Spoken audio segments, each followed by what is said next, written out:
Hey folks, what we're doing today is a bit of a departure from what we normally do, which is outdoor kind of videos or Clash of Clans videos. Today I'm replacing the harmonic balancer on a 2005 Buick LeSabre 3.8 or 3800 Series 2 engine. Alright, now this is not a pleasant task.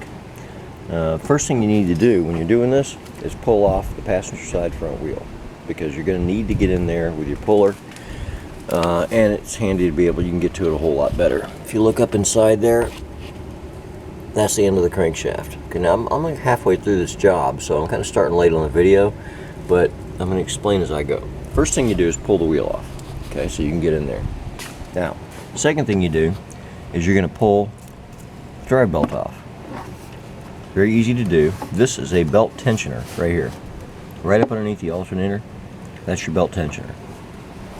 What you want to do is take a 1/2 inch drive ratchet or a breaker bar. Breaker bar makes it easier. A 15mm socket, put it on here and push toward the firewall, and this will spring down and you can just pull your belt right off. Okay, so now your belt's off. Now, next thing you have to do, whoops, there goes my light, okay? Next thing you have to do is pull off the harmonic balancer. Okay, you can see the end of the crankshaft right here.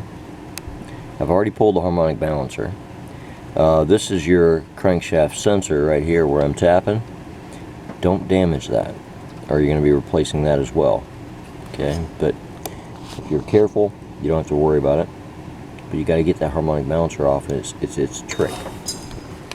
Now, I picked up a neat trick on YouTube as far as this goes, and I got to go back and get the guy's the link to his video, and I'm going to put it in the description below. You know, credit where credit is due kind of thing, because it was really cool. This little gap right down here.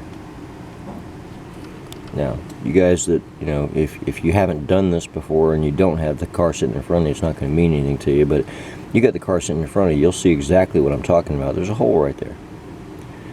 Take a 1/2 inch drive ratchet and a 24mm socket. That's what you're going to need to do this job. Put it on there and then put your ratchet down in there and then crank the car. I know, sounds crazy, but crank the car. As soon as it cranks, turn it back off. It will back that bolt right out. Otherwise, you are going to play all kinds of heck trying to get that bolt out. So, now you got the bolt loose. You come down here and you back the bolt out by hand. And then you've got your actual puller to deal with. Now, my puller here, it's a big set. I got it from Summit Racing. That, and I got a secondary puller. I'm in the used parts business, so I actually need pullers. Here's the other one. Okay, I got 2 pullers to cover pretty much all the bases. It was like 130 bucks from Summit Racing, but you can use, I've been told anyway, you can use a steering wheel puller for this. But what you're gonna need is 3 to 3.5 inch 1/4 bolts. And as cool as this set is, with everything that's in it, did not come with those 1/4 bolts. What I figured out, a tip for you motorheads, if you like to tinker around motors, you got stuff laying around, if you've got any 88 and newer Chevrolet 350 engines or 305 engines, the valve cover bolts are 3.5 inch 1/4 bolts. They're not quite 1/4, they're standard, but they'll work as long as you don't like tweak them too tight so that you screw up the threads. I mean, you're not worried about screwing up threads on the harmonic balancer because you're replacing it, but you don't want to screw up threads on the bolts because you'll want to use them for the next job. So get some good thread engagement, just give it a good tighten, and you're done. And it works perfectly. That took me a while to figure out because I was short on the bolts and couldn't figure out how to get the stupid thing off. But anyway, once you get that done, you're pretty much set. You basically throw an impact on it or throw a ratchet on it, whatever, and you back the harmonic balancer off, and that's where we are right now. Now, let me show you what my newest problem is, and by the time you guys see this, it'll be too late for anybody out there that could help me to actually help me, because I live an hour and 10 minutes away. That's where my wife and my kids are, and I'm done messing with this thing. I'm going to put it back together and get home. But your comments are welcome. They might help somebody else down the road. Now, this one on the left here is the one that came off the car. See this cast iron plate? Okay. Now, this one is the replacement that I got for it. No cast iron plate.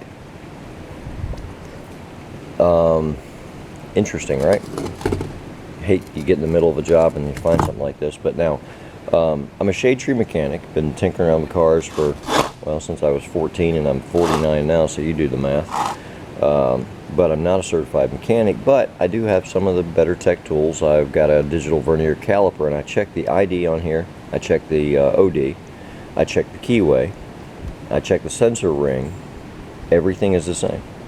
I'm thinking this is an aftermarket, and this is OEM.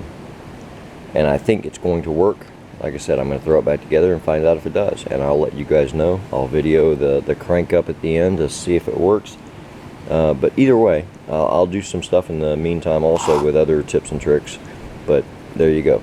Alright, talk to you in just a bit.